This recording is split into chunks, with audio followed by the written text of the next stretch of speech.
Why do you feel like something invisible keeps you trapped? That endless cycle, that magnetic force pulling you back, no matter how many times you try to escape. Have you ever suspected there's a design behind it? That your prison was engineered with surgical precision to keep you exactly where you are? Carl Jung discovered the truth few have the courage to face. You were designed to get addicted, not by accident, not by weakness, but because they disconnected you from the only source that could satisfy you. Your dependency is the symptom of a spiritual theft. Someone or something replaced the sacred with the synthetic. And now you chase substitutes while your soul dies of thirst. The system that got you addicted doesn't want you to discover this. But Jung left the clues. Your liberation begins when you see the trap and recognize that your search was always for something infinitely greater. You were born whole. There was a moment in your early life when you felt connected to everything around you. Maybe it was lying in the grass watching clouds, or the way sunlight filtered through trees, or that inexplicable sense that you belonged to something vast and mysterious. You didn't have words for it then, but you felt held by an invisible presence that made life feel sacred. Then something happened. Slowly, methodically, that connection was severed. It didn't happen overnight. It was a gradual theft so subtle you didn't notice until the emptiness became unbearable. The world told you to stop dreaming, stop imagining, stop believing in things you couldn't see or measure. They said, grow up, be practical, focus on what's real. And by real, they meant only what could be touched, bought and controlled. Jung saw this pattern repeat across thousands of lives. He watched people enter his office carrying the same wound, wearing different masks. They came seeking relief from alcohol, pills, sex, work, food, gambling. But underneath every addiction was the same story, a soul that had been stolen and replaced with a cheap imitation of life. The modern world performed a magic trick. It convinced you that the material realm was all that existed, and in doing so, it severed your connection to the source of meaning itself. This wasn't random. It was systematic. Every institution you encountered growing up reinforced the same message. Schools trained you to memorize facts, but never taught you how to listen to your inner voice. Religion often became hollow ritual without genuine spiritual experience. Society measured your worth by productivity, appearance, and accumulation. You learned to ignore the whispers of your soul because nobody around you seemed to hear theirs either. The trap works because it's invisible. You can't fight what you can't see. You wake up one day feeling empty, restless, anxious, and you have no idea why. Nothing is technically wrong. You have a job, a home, maybe a family, but something fundamental is missing. There's a hole inside you that aches with a hunger no meal can satisfy. You feel disconnected, floating through life like a ghost in your own story. This is when the trap tightens, because now you're desperate for relief, and the same system that created your emptiness is ready with solutions. Have a drink, take this pill, buy this product, stream this content, swipe for connection, work harder, eat more. The options are endless, but they all share one quality. They keep you distracted from the real problem. Jung called this the loss of soul. He understood that humans are not merely biological machines responding to stimuli. We are spiritual beings having a material experience. When you cut off the spiritual dimension, you don't eliminate the need for it. You create a void that demands to be filled, and a soul starved of genuine nourishment will accept poisoned substitutes. The genius of the trap is that it keeps you searching in all the wrong places. You think you need more money, so you work yourself to exhaustion. You think you need more pleasure, so you chase increasingly intense experiences. You think you need more comfort, so you numb yourself with whatever works. Each attempt to fill the void actually deepens it, because you're trying to satisfy a spiritual hunger with material food. Your ancestors understood something the modern world forgot. They knew that humans need ritual, ceremony, connection to nature, and acknowledgement of forces greater than themselves. They built their lives around seasonal cycles, gathered in sacred spaces, and honored the mystery of existence. They had frameworks for understanding suffering, death, transformation, and rebirth. When someone felt lost, the community had practices to help them find their way back. Now you're alone with your pain, scrolling through your phone at 3 in the morning, wondering why nothing feels real anymore. The trap has you exactly where it wants you, isolated, confused, and convinced that your suffering is a personal failure rather than a natural response to spiritual starvation. But here's what the trap doesn't want you to know. The hole inside you is actually a doorway. That emptiness you feel isn't a defect, it's an invitation. Your soul is calling you home, and it will keep calling until you answer.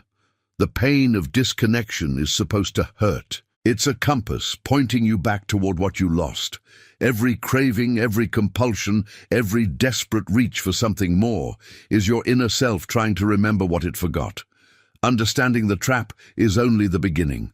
The deeper question is how your natural spiritual thirst got hijacked and turned into something that destroys you. Jung spent decades studying this transformation, and what he discovered reveals the twisted intelligence behind your suffering. Human beings have always sought transcendence. This isn't a flaw or weakness, it's hardwired into your consciousness. Your brain literally craves experiences that take you beyond your ordinary sense of self. Mystics, shamans, and spiritual practitioners throughout history developed techniques to access these states safely. Meditation, prayer, fasting, dancing, chanting, plant medicines used ceremonially. These practices allowed people to touch the infinite while remaining grounded in community and tradition. The modern system recognized this craving but stripped away the sacred container. It took your legitimate need for transcendence and offered you shortcuts that lead nowhere. Instead of a spiritual practice that connects you to something greater, you get a substance that hijacks your brain chemistry. Instead of a community ritual that transforms consciousness, you get isolation and a screen. Instead of a guided journey into your depths, you get a quick hit that leaves you emptier than before. This corruption is brilliant in its cruelty. The system doesn't try to eliminate your spiritual thirst. That would be impossible. Instead, it redirects that thirst toward products and experiences that can never satisfy but keep you coming back. You feel the call of the infinite, but you're handed finite substitutes. It's like dying of thirst in the desert and being offered salt water. The liquid looks like what you need, and drinking it provides momentary relief, but it actually accelerates your death. Jung observed that addiction often begins during moments of spiritual awakening. Something cracks open inside you. Maybe it's grief, trauma, a sudden glimpse of life's meaninglessness, or conversely a flash of cosmic connection that shows you how far you've drifted from your true self. In that vulnerable moment, you're standing at a crossroads. One path leads toward genuine transformation, which requires courage, patience, and often a complete restructuring of your life. The other path offers immediate relief through external substances or behaviors that promise to take the edge off. Guess which path the system has made easily accessible? Within minutes, you can obtain chemicals that flood your brain with artificial bliss. You can access infinite novelty that keeps your nervous system activated. You can find communities online that normalize and encourage your escape. Meanwhile, genuine spiritual guidance, authentic teachers, and supportive communities for transformation are either expensive, hard to find, or dismissed as irrelevant by mainstream culture. The mechanism is deceptively simple. Your soul experiences a moment of awakening, a glimpse of what life could be if you were truly alive. This glimpse creates unbearable contrast with your current existence. You suddenly see how dead you've been, how much of your life you've spent sleepwalking. The pain of this recognition is intense. It's the pain of remembering what you lost. In a healthy culture, Elders and guides would be waiting for this moment. They would recognize the signs of awakening and help you navigate the difficult terrain ahead. They would say, yes, this is painful, and it's supposed to be. You're being called to shed an old skin and become someone new. They would give you practices, connect you with others walking the same path, and hold space for your transformation. But you don't have that. Instead, you have a culture that pathologizes spiritual crisis and medicates discomfort. When you feel the earth shifting beneath your feet, when the old structures of meaning collapse, when you glimpse the void beneath all your certainties, the system's response is clear. Make it stop. Take this. Do that. Distract yourself. Get back to normal. And if you can't get back to normal, at least numb yourself enough to function. So you do. You reach for whatever works. And it does work temporarily. The substance or behavior delivers relief. Your brain learns that when spiritual pain arises, this external solution makes it go away. A neural pathway forms. Soon, the slightest whisper of existential discomfort triggers the craving. Your spiritual thirst has been successfully rerouted into a dependency loop. The cruelest part is that you blame yourself. You think you're weak, broken, or morally deficient. You don't realize you're actually experiencing a normal response to an abnormal situation. Your soul is starving, and you've been conditioned to feed it poison. The shame and self-hatred that follow each relapse become part of the trap, driving you deeper into the cycle, because now you need relief from the pain of failing to escape the pain. By the way, if you're curious to go even deeper and integrate your shadows and light, check out the Sim Method ebook. It's a concise guide that can help you unlock your inner power in just 5 minutes a day. The link is in the first pinned comment below. The substitution happened so gradually that most people never noticed. One generation had rituals, the next had routines. One generation had ceremonies, the next had entertainment. One generation touched the divine through practice and discipline. The next bought products promising instant enlightenment. The sacred was carefully extracted from daily life and replaced with synthetic versions designed to look similar but function completely differently. Jung witnessed this transition accelerating during his lifetime. He saw how industrialization and scientific materialism, while bringing tremendous benefits, also severed humanity's connection to the symbolic and spiritual dimensions of existence. The modern mind became homeless, cut off from the mythological frameworks that once provided meaning and direction. Think about what you've been given as substitutes for genuine spiritual nourishment. Instead of silence and contemplation, you have constant noise and stimulation. Instead of community gathered in shared purpose, you have isolated individuals staring at screens. Instead of seasonal rhythms that attune you to natural cycles, you have artificial light and climate control that erase all sense of time. Instead of meaningful work that serves something greater than yourself, you have jobs that feel pointless but pay the bills. The synthetic versions are everywhere. Organized religion often becomes performance without transformation, words without power, belief without experience. Social media mimics community but delivers isolation.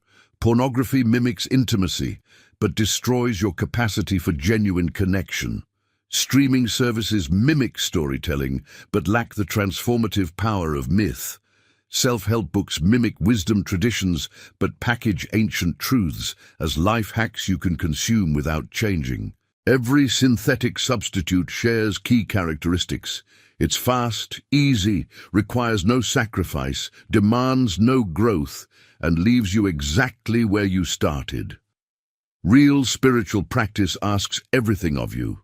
It requires you to face what you've been avoiding, to die to who you thought you were, to surrender control and trust a process you can't see. The synthetic path asks nothing except your money and attention. It promises transformation without discomfort, growth without pain, transcendence without surrender. Your addiction is what happens when you keep choosing the synthetic over the sacred. Not because you're foolish or weak, but because the sacred path has been hidden from you. Nobody taught you how to build an altar, sit in meditation, work with dreams, or interpret the symbols arising from your unconscious. Nobody showed you how to transmute suffering into wisdom, how to extract meaning from chaos, how to die and be reborn while still breathing. Instead, they taught you to be a consumer. They showed you how to identify feelings of discomfort and match them with products designed to make those feelings go away. Sad. Buy this. Lonely. Click here. Anxious. Take that. Empty. Try these. The entire system is organized around keeping you dependent on external solutions for internal problems. The replacement strategy works because the synthetic versions provide just enough relief to keep you trapped.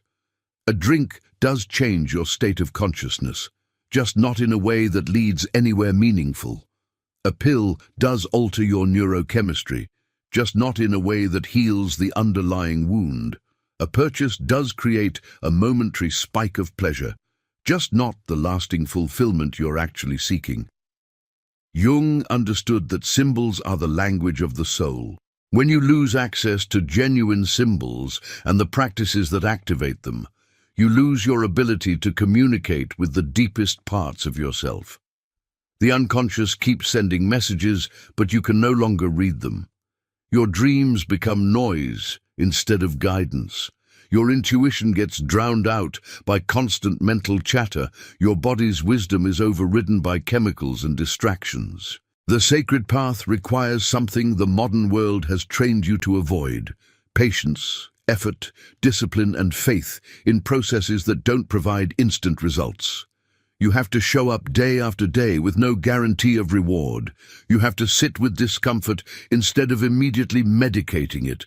You have to trust that the work you're doing matters even when you can't see results. This is why the synthetic path is so seductive.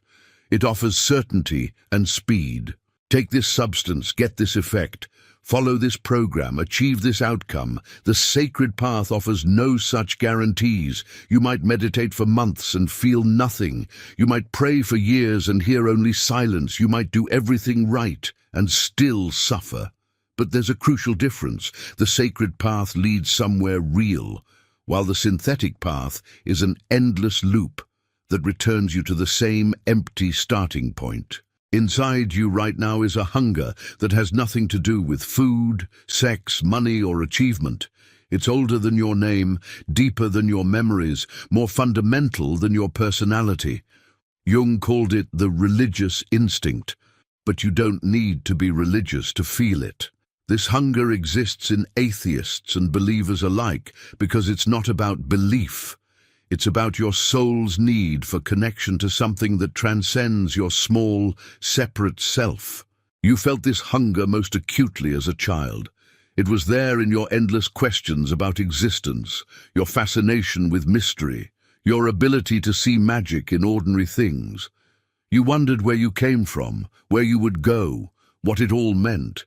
You sensed presences in empty rooms, felt the aliveness of nature, experienced time differently, moved fluidly between worlds of imagination and reality. Then they taught you to ignore it. Not maliciously, usually.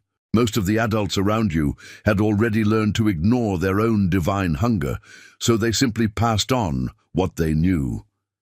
They taught you that invisible things aren't real, that meaning must be earned through external achievement, that your wild questions had no answers worth pursuing. They trained you to trust only what you could see, measure, and control. Your divine hunger didn't disappear. It went underground. It kept growing in the dark, getting stronger and more desperate, until it began manifesting in ways you didn't recognize. The restlessness you feel on Sunday afternoons. The dissatisfaction that creeps in after every accomplishment, the sense that you're living someone else's life. The sudden waves of grief for something you can't name, the crushing awareness that none of your busy activities actually matter, these are all your divine hunger trying to get your attention. But you were taught to interpret these signals wrong. When your soul screams for meaning, you think you need a better job.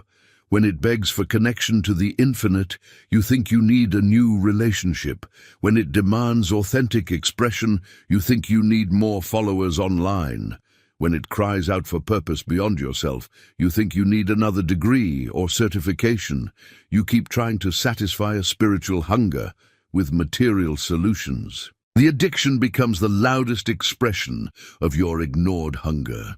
At first, the substance or behavior actually works. It gives you what you've been missing, a sense of peace, connection, expansiveness. For a few hours, the divine hunger is silenced. You feel complete. The search is over. This is what you've been looking for, but it's a lie. The substance doesn't connect you to anything real. It chemically simulates the feelings that genuine spiritual experience produces naturally. It's the difference between eating a meal and looking at a picture of food. Your body might be fooled momentarily, but your soul knows the truth. So the hunger returns, stronger than before, and now you're even further from the real source. What makes this particularly tragic is that your culture has no vocabulary for divine hunger. When you try to describe what you're feeling, people look at you blankly or suggest therapy, medication, or a vacation. Nobody recognizes that you're experiencing something ancient and universal. Nobody affirms that your hunger is actually healthy, that it's the most sane response to a world that has forgotten the sacred. Jung spent his life trying to restore this vocabulary. He insisted that humans are naturally religious creatures who need connection to the numinous, the mysterious, the eternal. He argued that mental health requires a living relationship with symbols and archetypes that connect consciousness to its deeper roots. He demonstrated that when this connection is severed, people develop symptoms: neurosis, addiction, depression, anxiety, and a pervasive sense of meaninglessness. Your divine hunger is trying to lead you home. Every craving is a distorted homing signal. Every compulsion is your soul trying to break through the layers of numbness and conditioning to remind you who you really are. The problem isn't the hunger itself. The hunger is sacred. The problem is that you've been taught to satisfy it with things that can never nourish you. Learning to recognize and honor your divine hunger changes everything.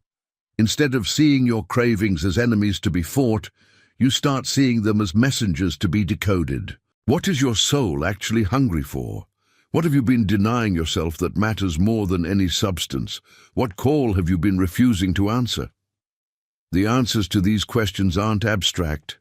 Your divine hunger has specific requests. It wants you to create, not just consume. It wants you to connect, not just network. It wants you to serve something greater than your own comfort. It wants you to face your shadows instead of projecting them onto others. It wants you to live from the inside out instead of letting external forces shape you. It wants you to remember that you're part of an intelligent universe that has been trying to reach you through every experience of your life. Your addiction follows patterns. Specific triggers lead to specific thoughts, which lead to specific behaviors, which produce specific consequences.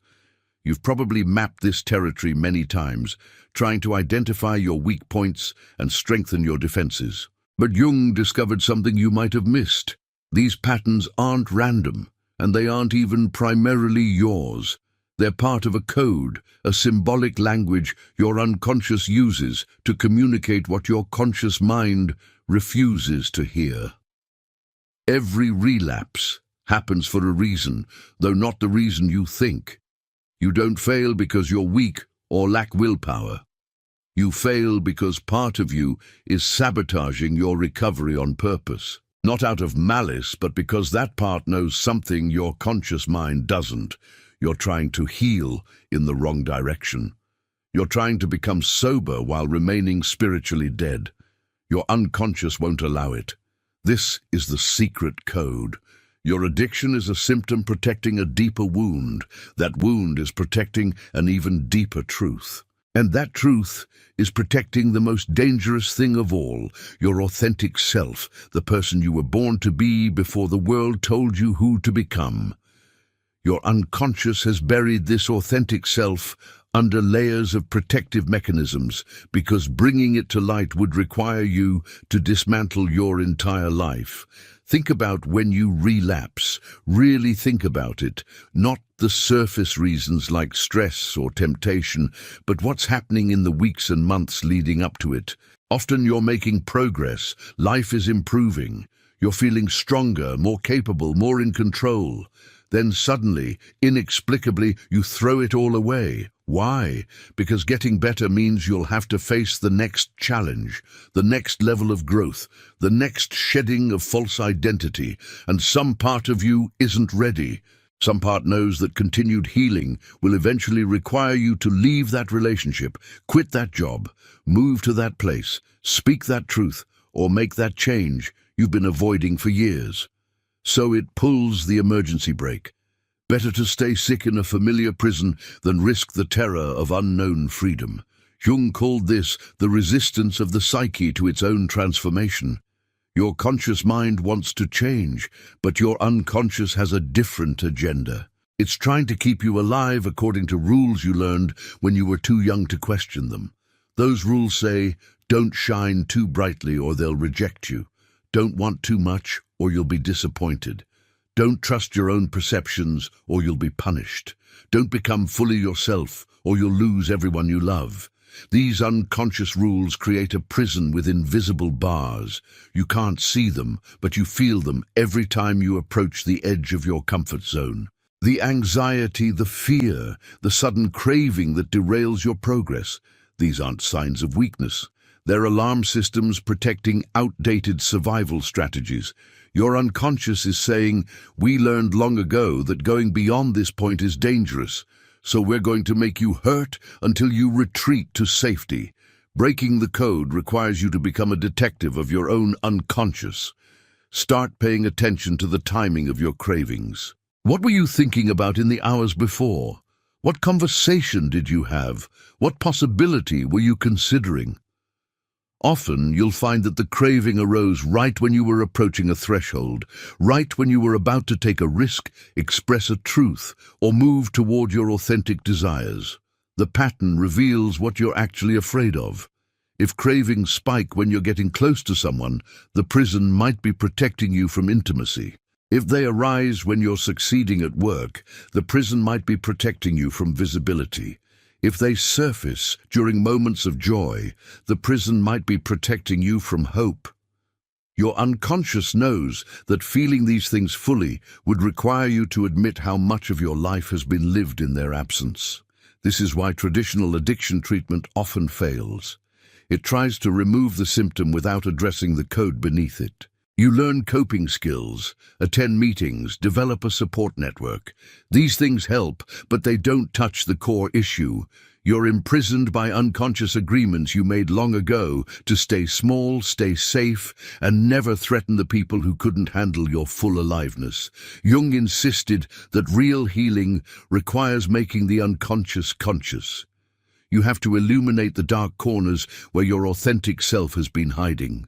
You have to decode the symbolic messages your psyche sends through dreams, symptoms, and compulsive behaviors.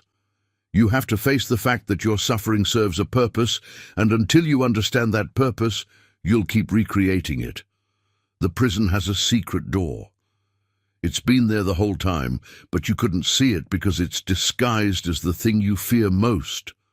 The very thing you'd do anything to avoid is exactly what would set you free. For some, it's speaking the truth they've been hiding. For others, it's feeling the grief they've been postponing. For many, it's admitting how angry they are beneath all that artificial niceness. Your addiction has been the key to the prison all along. Not because using a substance will free you, but because studying your relationship with that substance reveals everything you need to know about your relationship with yourself. Why do you need to escape your own consciousness?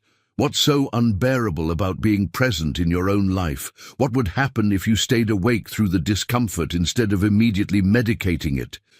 These questions unlock the code.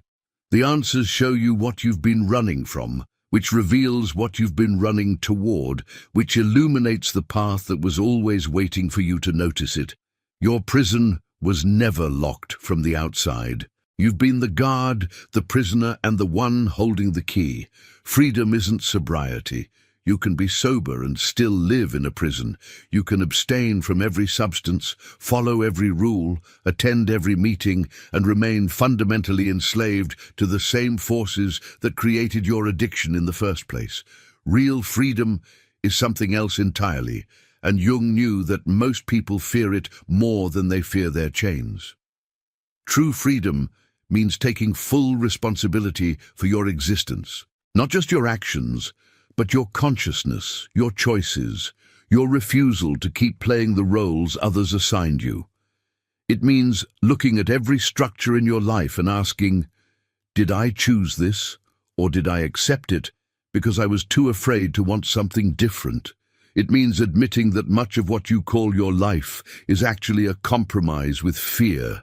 This is why they don't want you to find real freedom. Not some conspiracy of shadowy controllers, but the collective they of everyone invested in your staying exactly as you are. Your family needs you to remain predictable. Your employer needs you to stay productive. Your social circle needs you to keep reflecting their choices back to them. Your culture needs you to keep consuming, competing, and conforming. Your freedom threatens all of it. When you begin to wake up, you become dangerous. Not violent or destructive, but dangerous to the invisible agreements that keep society functioning smoothly. You start asking questions that make people uncomfortable. You stop pretending to care about things that don't matter. You withdraw your energy from activities that feel meaningless. You refuse to laugh at jokes that require someone's humanity to be diminished. You stop being who they need you to be and start becoming who you actually are. This is terrifying, not just for others, but for you. Because once you see the prison clearly, you can't unsee it. Once you recognize how much of your life has been lived according to other people's scripts, you can't keep pretending. The option of comfortable numbness disappears.